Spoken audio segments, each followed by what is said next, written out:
এবারে আমরা কি পাতাল লোকে যাব? না, এই তাণ্ডার থেকে বাঁচার জন্য আমাদের পাতাল লোকে যাবার দরকার নেই।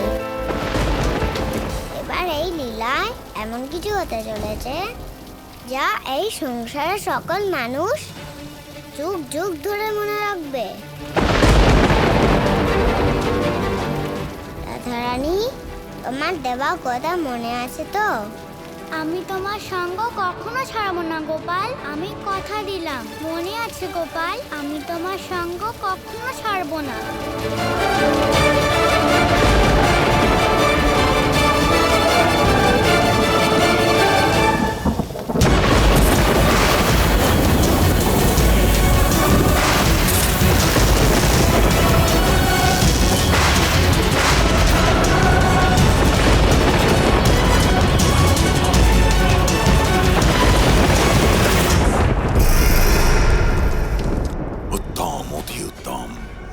নিচে পর্বত আর উপরে দেবরাজ ইন্দ্রের মহাপ্রলয়। এর মধ্যেই আটকে গেছে ওই কৃষ্ণ আর ওই বৃন্দাবনবাসী। এবার ওই মায়াবী বালক কোথায় গিয়ে বাঁচবে? মহারাজ, দেবরাজ ইন্দ্র তার সম্পূর্ণ শক্তি প্রয়োগ করেছেন। এবার শীঘ্রই এই খেলায় আপনি বিজয়ী হবেন। না অক্রূর, এইসব ভাবনা তোমার মূর্খতা। খেলা এখন যে কোনো দিকে ঘুরতে পারে, আর প্রত্যেকবার আমাদের পরাজয়ের কারণ আমাদের অতি আত্মবিশ্বাস। কিন্তু এইবার আর এমনটা হবে না। যতক্ষণ না মহাবলী কংস পূর্ণরূপে বিজয়ী হয়ে যাচ্ছে, ততক্ষণ আমি বিজয়ী হবার বিষয়ে চিন্তাও করব না। আজ্ঞে মহারাজ। অক্রূর, এই প্রলয় নয়, ওই কৃষ্ণের মৃত্যুই আমার বিজয়। মহারাজ, আপনার আগামী পরিকল্পনা কি? এবার আমরা এমন আক্রমণ করব যা আজ পর্যন্ত আমরা কখনো করিনি। আমার প্রতিদ্বন্দ্বীরা আগে কখনো হয়তো দেখে থাকেনি। আর এইবার আমি কোনো অসুরকে পাঠাবো না। আপনি কি বলতে চাইছেন মহারাজ? আমি আমার সবথেকে বিশ্বস্ত ব্যক্তিকে ওখানে পাঠাবো। আর তুমি তো নিশ্চয়ই জানো, এই সম্পূর্ণ দরবারে আমি সবথেকে বিশ্বাস কাকে করি। বুঝতে পেরেছি মহারাজ। এইবার তুমি কৃষ্ণের সম্মুখে যাবে। তুমি আর তোমার সম্পূর্ণ সৈন্যরা মিলে ওই কৃষ্ণকে হত্যা করবে, আর ওই কৃষ্ণের সঙ্গে সঙ্গে সম্পূর্ণ বৃন্দাবনবাসীকেও হত্যা করবে, সম্পূর্ণ শেষ করে দেবে। ওই গোবর্ধন পর্বত থেকে কেউ যেন জীবিত না ফেরে। আপনি নিশ্চিন্ত থাকুন মহারাজ, এই অক্রূর অবশ্যই কোনো সুসংবাদ নিয়ে আপনার দরবারে হাজির হবে। উত্তম, অতি উত্তম। যাও। চলো। শেষ পর্যন্ত এই মহাবলী কংস নিজের ওই কালকে পরাজিত করেই ছাড়বে। ওই কৃষ্ণের সঙ্গে সঙ্গে ওর ওই ভবিষ্যৎবাণীকেও আমি সম্পূর্ণরূপে বিনাশ করব। এখন এটাই আমার সময়, আর এটাই আমার কাল। আর আমার ওপর, মহাবলী কংসের ওপর তুমি কিছুতেই বিজয়ী হতে পারবে না, কৃষ্ণ।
ওই কৃষ্ণের কাল হবে।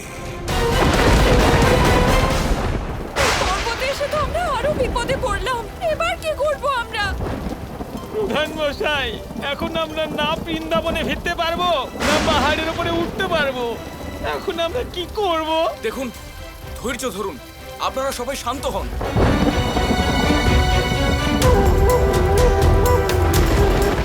দেখুন, এই গোবর্ধন পর্বতে নিশ্চয়ই কোথাও না কোথাও গুহা থাকবেই। চলুন আমরা সবাই মিলে সেই গুহা খুঁজে বের করব। চলুন যশোদা, সবাইকে নিয়ে চলো। রোহিণী বৌদি, বন্ধু, চলুন চলুন, তাড়াতাড়ি চলুন।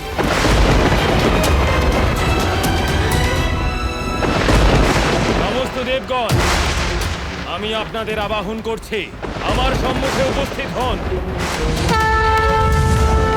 প্রণাম দেবরাজ। কি হয়েছে দেবরাজ, আপনি এভাবে আমাদের স্মরণ করলেন? হ্যাঁ অগ্নিদেব, আমার আপনাদের সবার সাহায্যের প্রয়োজন। কি বলছেন আপনি? হ্যাঁ বায়ুদেব, আমি চাই যে আপনি আপনার শক্তি প্রয়োগ করে এক ভয়ঙ্কর ঝড় উৎপন্ন করুন।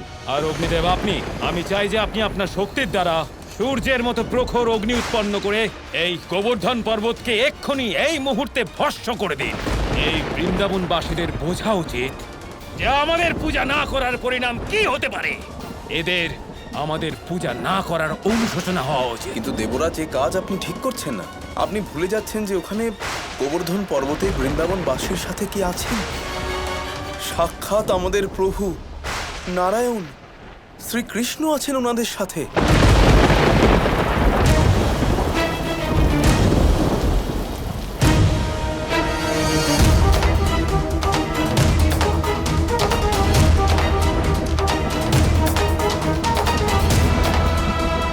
সবাই এসে গেছেন? হ্যাঁ প্রধান মশাই, সবাই এসে গেছে। গোপাল, রাধা, আর্য, আর্য, আর্য গোপালকে দেখা যাচ্ছে না। কি? কোথায় গেল গোপাল? গোপাল? রাধা রানী, রাধা, গোপাল, গোপাল, গোপাল, রাধা, গোপাল, কোথায় গেল আমার গোপাল? কোথায় গেল? যশোদা, যশোদা, চিন্তা করো না, ও এখানেই কোথাও আছে। হ্যাঁ, কিন্তু ওরা দুজন একসাথেই তো ছিল। চলো বাইরে গিয়ে খুঁজি। গোপাল, গোপাল, গোপাল? গোপাল। দেবরাজ, আপনি ভালো করেই জানেন যে যতদিন নারায়ণ ওদের সাথে আছে আপনি ওদের কোনো ক্ষতি করতে পারবেন না। বায়ুদেব, আমি কেন কারোর কোনো ক্ষতি করতে যাব? আমার কারোর কোনো ক্ষতি করার কোনো প্রয়োজন নেই। আমি তো শুধু আমার কাজ করছি, কাজ। আর আপনার সুবিধার্থে এটা বলে দিই, বর্ষা সৃষ্টি করার আদেশ স্বয়ং নারায়ণ দিয়েছিলেন। আমি তো শুধু শ্রী নারায়ণের আদেশের পালন করছি। কিন্তু বায়ুদেব, এই যদি কিন্তু বাদ দিন। আমার কাজ হলো বৃষ্টি সৃষ্টি করা, আর আমি শুধুমাত্র তাই করছি। আর এমনিতেও স্বয়ং নারায়ণ বলেছিলেন, যদি আমাদের কাজ সম্পূর্ণ নিষ্ঠার সাথে করি তাহলে আমাদের কাজে কেউ কোনো বাধা দিতে আসবে না। আপনি কি এটা সত্যি বলছেন? এই জন্যই তো আমি আপনাদের সবাইকে বলছি, চিন্তিত হওয়ার কোনো কারণ নেই। আপনারা শুধু আমার আদেশ পালন করুন। দেবরাজ ইন্দ্রের আদেশ। সাহস দেখানোর সময় এসেছে দেবগণ। সাহসী হন আমার মতো, কারণ সাহসের অপর নাম হলো ইন্দ্র, দেবরাজ ইন্দ্র। দেবরাজ ইন্দ্রের কি হয়েছে? নিশ্চয়ই কোনো বিষয় নিয়ে ক্রুদ্ধ হয়েছেন, কিন্তু ওনার এই ক্রোধকে কে শান্ত করবে? ওনাকে কে বোঝাবে? নারায়ণ নারায়ণ। এখন এই পরিস্থিতি কেবলমাত্র একজনই নিয়ন্ত্রণে আনতে পারেন, আর তিনি হলেন মহাদেব।